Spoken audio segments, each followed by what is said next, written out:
समर को भौजी।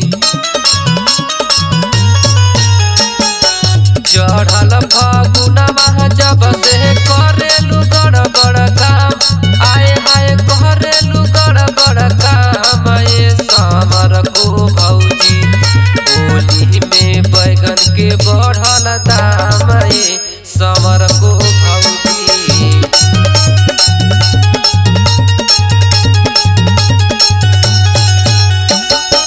गोड़ा छुके करिले बड़ नाम ये पतर को भौजी।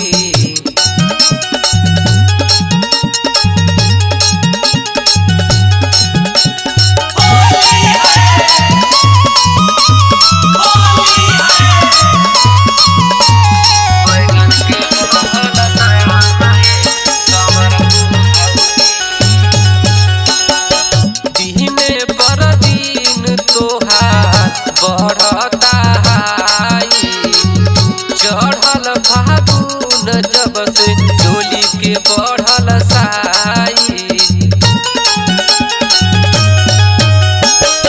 दिने पर दिन तोहार बढ़ता हाई चढ़ल फागुन जब से डोली के बढ़ल साई। भैया के याद में लागे पूरा करेलू अरमान, आए हाय पूरा करेलू अरमान ये समर को भौजी। होली में बैगन के बढ़ल दाम ये समर को भौजी।